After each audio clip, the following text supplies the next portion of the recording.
Thank you very much and welcome this morning to our AOP introductory session. And the PCRM, Physicians Committee for Responsible Medicine, and the Human Toxicology Project Consortium have been convening these AOP learning and training sessions at different scientific conferences for the past several years, mostly at the SOT annual meeting, but also at different conferences around the world. And one of the reasons that we are doing this is because the success of this program is directly proportional to the number of participants globally that contribute to and use this, the database and the program that you will hear about today. So our interest is in getting as many participants to contribute as possible. Today we will I will provide an introduction. We weren't sure about the audience and how many people, what the level of familiarity with the program is. Since there's so few of us, I can just ask you and maybe we can go through things quickly. I'll provide an introduction and overview of the OECD program and talk a bit about the logistics of how you interface with the program. And then I'll introduce an online training course that we have for the OECD program and the Aop Wiki. And then we'll hear from Dr. Ellen Fritje about her experience in building an actual AOP in the Wiki. And then finally we'll have a hands-on demonstration of the Wiki that Christy Sullivan will lead us through. And there we will, she will use the training Wiki, and you'll actually go through the thought process of how you begin to put together an AOP. Okay. So I'll begin my introduction, and in this presentation I'm going to talk a bit about the why, what, how, and when of AOPs. And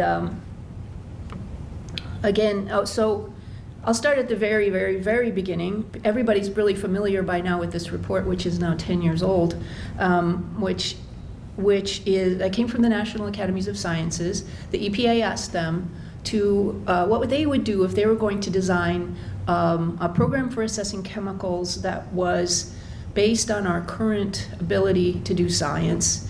And what they came back with was this report, Toxicity Testing for the 21st Century.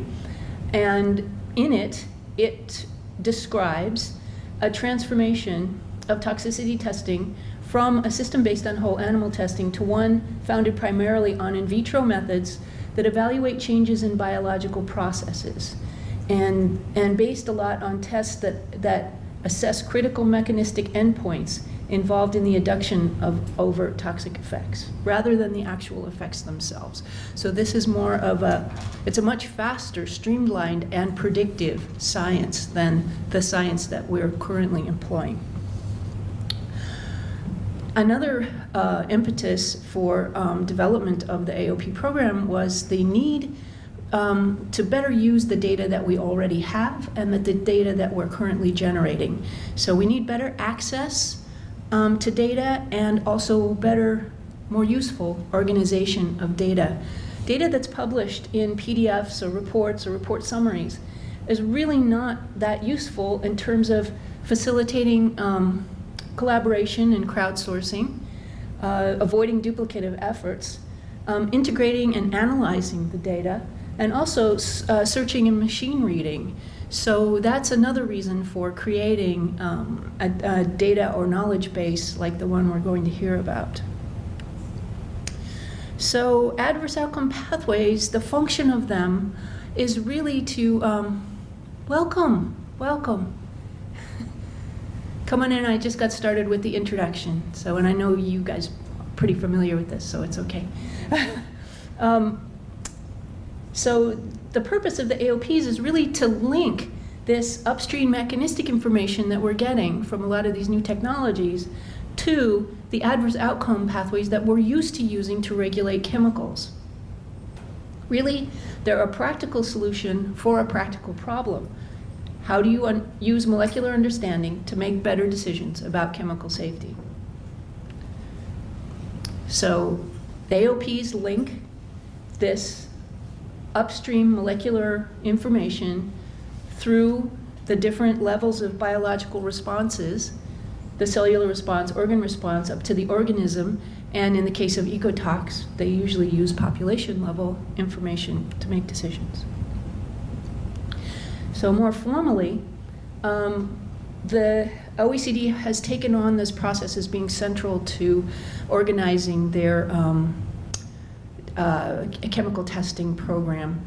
So they have taken on the role of coordinating efforts to develop the AOPs.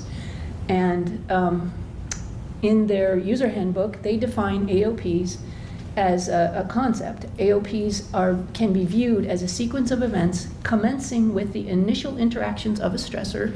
In this case, we're primarily talking about chemicals, with a biomolecule in a target cell or tissue. This is the molecular initiating event. And progressing through a dependent series of intermediate events and culminating with an adverse outcome.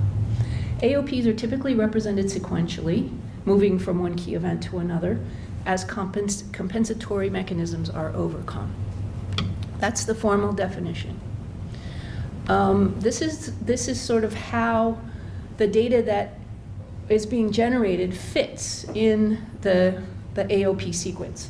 So the high throughput tox primarily queries things up at the molecular end, so molecular and cellular responses.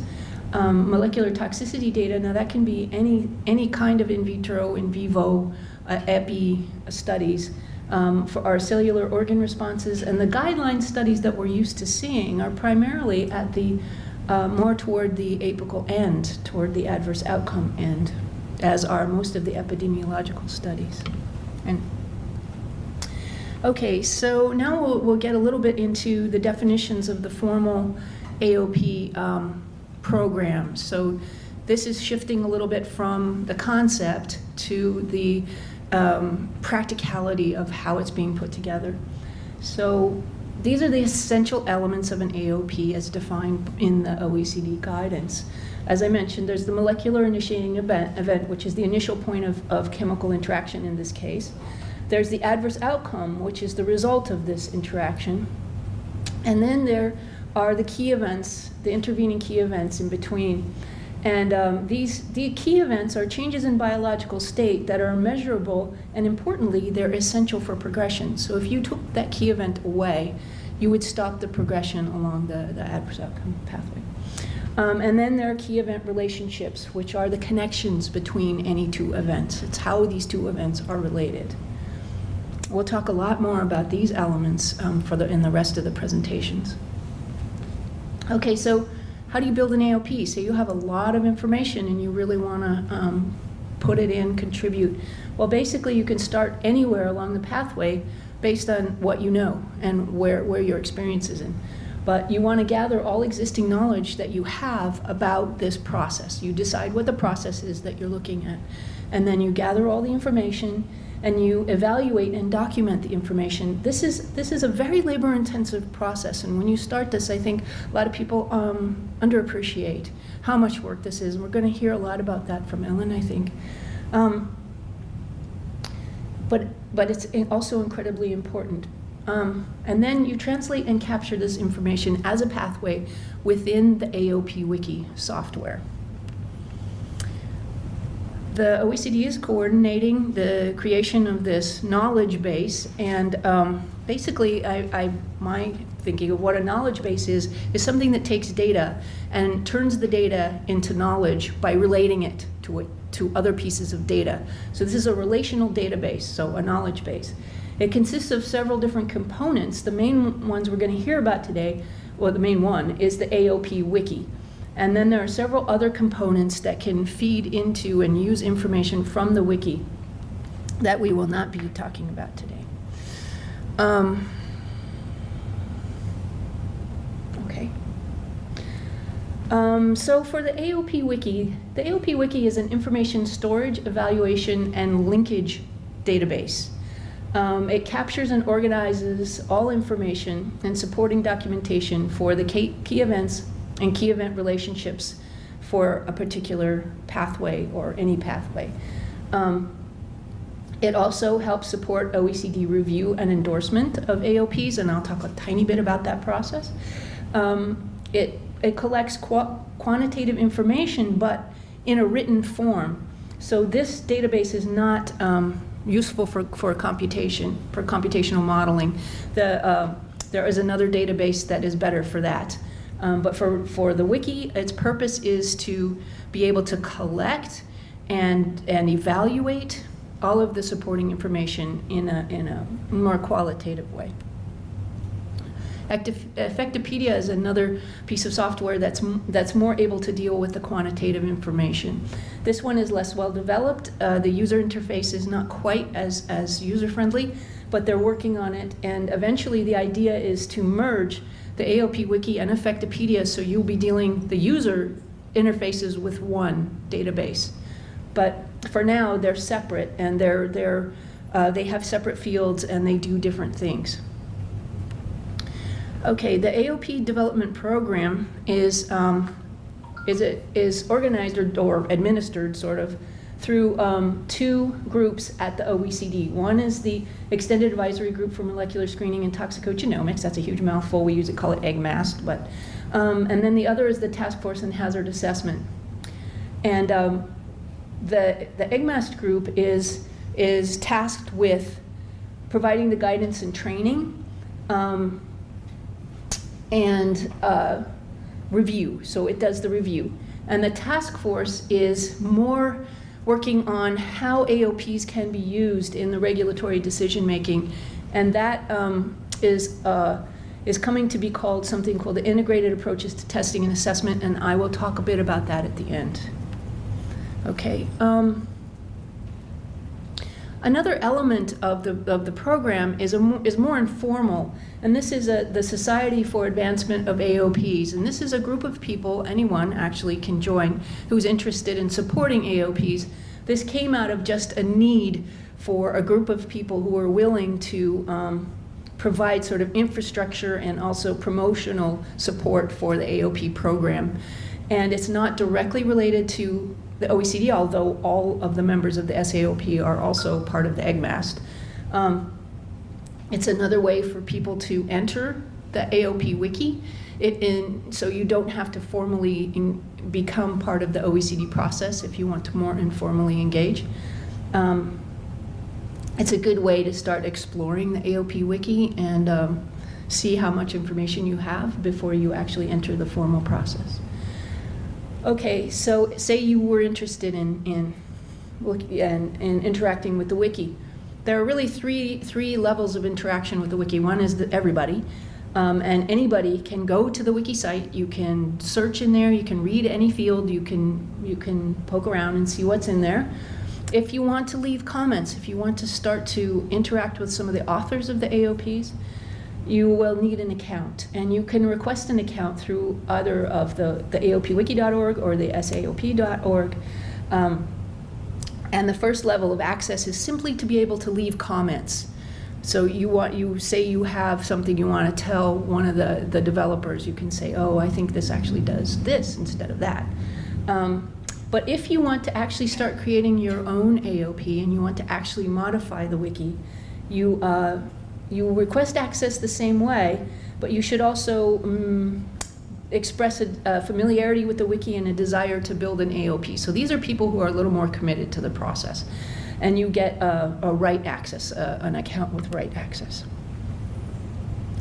Okay, so there's a bit of quality control involved in this process, as you might imagine.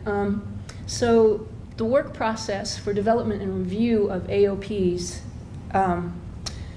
through the OECD process is you enter the wiki, either of the two ways I just described, and then after a certain point, the SAAOP people who are designated, they're called gardeners, but what they do is go through and they look at the AOPs and just make sure that people are entering the right kind of information in the right fields, and that the AOP is active, and that there's not a lot of pages that are just sticking around, not related to anything. And they'll go through and they'll contact the authors and let you know whether your AOP needs some help or fixing. And they also provide guidance. They provide tutorials and answer questions. And then at a certain point, when you're building your AOP and you say, okay, I think my AOP is pretty solid and it's ready. It's ready now for people to have a serious look at it. You can contact the EGMAST, the OECD group, and you say, okay, I'd like my AOP to start the review process. And the first piece of the review is to just look and make sure you filled in all the boxes right. It's a quality control check of the material. It's not you don't look at the material scientifically, you just look and make sure that everything's been put in the way that is stipulated by the guidance materials. And then you usually get a lot of feedback from the EGMAST about that. And so then the authors fix that and they come back to the OECD and say, okay, we're ready for a real expert scientific peer review now. So what the OECD does is they contact 3 or 4 people who are experts in the area, scientists who are experts. They may or may not be involved with the OECD. And they are tasked with really looking hard into the science that you've put into the AOP, and not just the science, but also some judgment about the quality control that you have done. Usually there's a lot of conversation at this point, and a lot of back and forth, and even some of the reviewers sometimes become authors because they start to really provide material for the AOP. And in an ideal world, that would be great because it is a crowdsourcing effort, and you want to get everybody's point of view about it. And when everybody, the reviewers are all convinced that this is the state of the science at that moment, they take a snapshot of the OECD, they date it, and they say, of the AOP, and they date it, and they say, this is the state of the art of this knowledge at this moment in time. And that is sent to the WNT, and the WNT just makes sure that all the T's are crossed and the I's are dotted, and then it becomes published on the OECD website as the state of knowledge at that moment. Okay. So that was just a little aside about the process. Now I'm going to get a little bit more back into the AOP process itself. So, okay, so there are some principles of AOP development. One of them is that AOPs are modular, so they're built so that you can reuse. The key events and key event relationships are shared or can be shared by multiple AOPs. That means that it's not necessary to always write again each of these elements. And the best practice is if you can reuse them, because that's how you start to see networks emerge, and I'll talk a little bit more about that. Importantly, AOPs are living documents, so even if an AOP has been reviewed by OECD, it's going to continue to evolve as knowledge evolves. So they're never like done. Okay. AOP networks are the units that are for prediction. So the AOP program has gotten a lot of criticism in the past because they're, well, biology is not linear and there's no such thing as a pathway and blah, blah, blah. Yes, that's true. But the pathway concept, just that snapshot, is just a practical thing. It's like where you start. And it is true that it is in the networks, when you get the networks established, that you're more able to make accurate predictions. And I'll talk a little bit more about that in a minute. Okay, so the Aop Wiki as the place for information storage and evaluation. So this is what the Aop Wiki homepage looks like. It has a lot of introductory information, so these are things that you probably need to know before you really start working in the wiki. You can search from that homepage, so let's say you do a search for liver fibrosis. Something that would come up, the first thing that comes up is any AOP that has liver fibrosis in the title. The next things that come up are any AOP that has liver fibrosis in a key event, or key event relationship. So you start to see like how much is in the wiki about liver fibrosis. This is just a gross overview. Once you start getting into the wiki and you want to start writing things in the wiki, you will see that each AOP page has within it links to pages for each of the elements: the molecular initiating event, the key events, and the adverse outcome.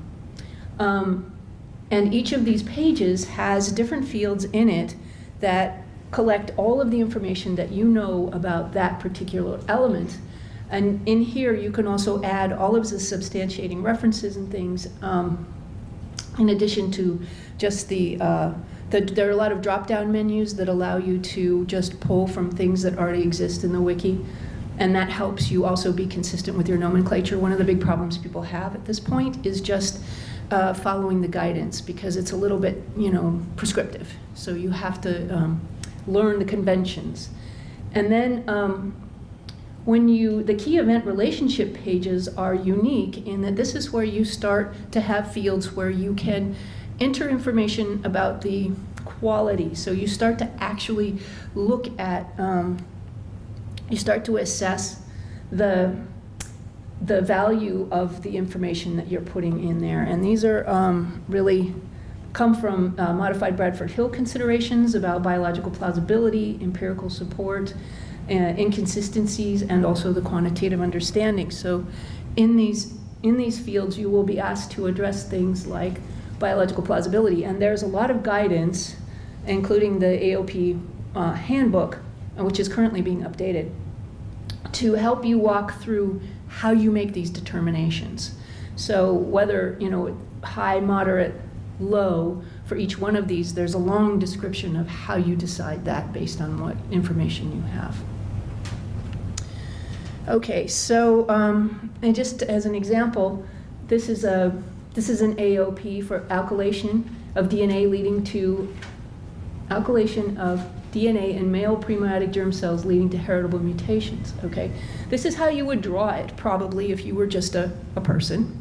And you were the scientist, and you say, oh, okay, this is the usual description, the way you draw out an AOP. There's key event relationships, there's direct relationships there, the big black arrows, and then there's the indirect relationships between non-adjacent key events. And so that's probably how you draw it. When you enter it into the wiki, you see the summary looks like this. You have the events, you have the description, you have the triggers of those events, and then you have the evaluation summarized there in a table. Then the AOP itself draws the AOP like that. So it takes that, but it makes that out of it. And that's an old picture. But in that diagram, you can see that the direct key events are a solid arrow. The indirect key event relationships are a dotted arrow. In the new wiki, the width of the arrow is related to whether it's strong, moderate, or weak. And then, importantly, you see these triangles here. And the triangles are other AOPs that use those same key events. So you can start to see how different AOPs are linked together, and you begin to see that networks emerge from the wiki itself. So here are 3 AOPs that address different things but have similar related biology. This is ER antagonism, aromatase inhibition, and AR agonism. You can see that these pathways actually share a lot of key event relationships. So in this way, you can start to see networks emerge. This is a highly networked AOP. This is just one example. Aromatase inhibition leading to reproductive dysfunction in fish. And here you can see how many other AOPs share similar elements. And this is ideally, this is where the AOP wiki is going. You want to see these emergent networks. And just as a summary for where things are at the moment, there's over 100 AOPs in the wiki. There's over 1,000 key events and key event relationships. And this represents about 300 different stressors. And Dan Villeneuve has mapped this in biological space. So if that thing was a sphere, you would see all of biological space. Where the dots are is what's in the wiki. And you can see that some of the dots are just the size is how many times they link to another AOP. So it's basically the size of the network. So you can see that there's clusters where we know quite a lot. And then there's most of everything where we don't know anything yet, or it's at least not captured in the wiki. It's not that we don't know it, it's just not there. So, I mean, ideally, we want to see the biological space filled out and the networks emerge.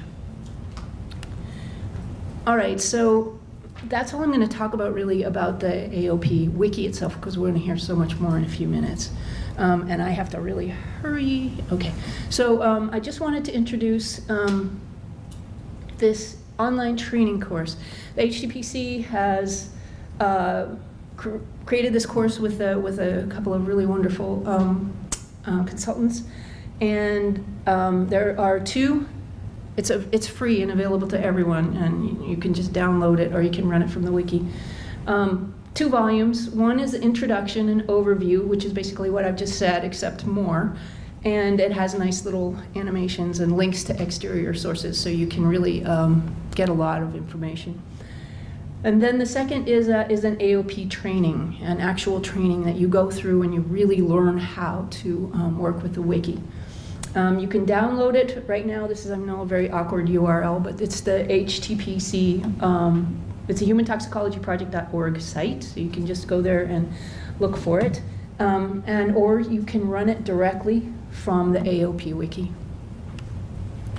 So, as I mentioned, the more people that use this project, the better it will be. So please run, download, and share it as widely as you want to.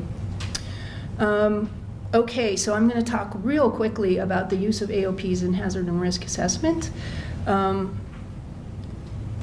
So this is what is regulated, exposure to chemicals. Or we're just talking about toxicity and chemicals right now. What's regulated? And then, as I mentioned earlier, the criteria for regulation are, generally speaking, these sort of downstream adverse outcomes.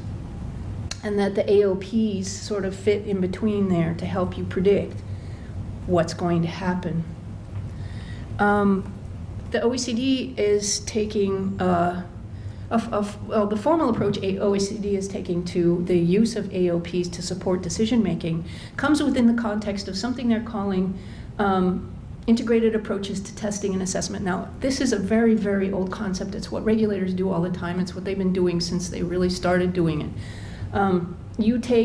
You start with the problem formulation. What is the decision I need to make? What am I talking? What chemical? What law am I working under? What regulations am I using? And then what decision is it that I have to make? So that's your decision context. You start by gathering all the existing information, so you know where you are. You know, what do I know already? And then you ask yourself, do I have enough information to make this decision, or do I need more? And if you do need more, then this process starts with a non-testing strategy. So you may start with QSARs or other, just see what other kinds of information you can get using existing non-testing strategies. If you then can answer your question, fine, you're done. If you can't, then you design a testing strategy. And in this scenario, you start with the tests you can get quickly, the tests that, so these would be mostly in vitro tests, quickly, cheaply, whatever. And then as you need more information, you go to more complex, expensive, whatever tests. And you repeat this until you have enough information to answer your question with the necessary certainty for your decision context. Okay, so how do AOPs fit in there? Well, really, the AOPs they provide a lot of different kinds of support to this decision context. One is that they provide a biological rationale for weight of evidence interpretation. So for the interpreting data you already have. And importantly, they also provide a biological rationale for the design of these integrated testing strategies. So if you need more information, where do you go to help you get that information? AOPs also provide a transparent communication, help you provide a transparent communication of certainty, because they do involve this quality assessment. And also, they can help you communicate what you are trying to do and what the biology is that substantiates what you're trying to do. And as you get quantitative information, you can begin to start to predict these outcomes from the earlier key events. Okay, so how do you gain regulatory acceptance of this kind of nebulous thing? Because when you use this, you will find that there are several different possibilities for combining information. And regulators like certainty, they like consistency. And so proper guidance is critical. And so the OECD is creating something they call defined approaches, which are very specific ways of combining different information to come up with an assessment protocol, like pretty much. And they've created a guidance document to report defined approaches. So these are set methods, set interpretation paradigms, the same thing you use over and over, but you can use different ones to address the same question. But you have to describe them, and according to this guidance. Okay, now I'm not just going to run through this. Everybody's pretty familiar with this. This is skin sensitization. All this slide does is say, these are the steps. They're pretty well documented of the AOP. This is a fairly simple, but not completely simple AOP. Many kind of different cell types. But there are defined key events and key event relationships that are well substantiated. And there's a whole bunch of different OECD approved test guidelines to address these key events. So already you have a bunch of possibilities, like what do I really need, to make a prediction? Well, it turns out you can do a lot of different things. And OECD and the European Commission have been working on creating a series of defined approaches for the skin sensitization IATA. And they have, their OECD has published this. And this is just an example of 3 very different ways of doing it, but they're all equally valid, and they're well described in this document. Okay, so that's just a brief overview. And then this, in summary, AOPs can support decision-making at every level and in several ways. They can support weight of evidence arguments. They can support integrated testing strategy design. They provide transparent communication of uncertainty. And they can also help you predict outcome from upstream events. And again, importantly, the Aop Wiki is a crowdsourced database, and it's open to everyone. And the more participation, the better this whole process and program will be. That's it from me. And so now we're going to hear from Dr. Ellen Friche about building AOPs for neurotoxicity, the perspective from an academic. Before we do this, can I ask a question? Oh, certainly, yeah. So you showed this really nice picture from Dan. Yeah. So do you know what are these big hubs? There were the big red circles that you know a lot about. What is it? Well, probably that one is the estrogen receptor related, or the aromatase inhibition. Yeah, that one, leading to reproductive impairment in fish. Okay. Because that one is the most highly networked AOP right now in the wiki. Thank you.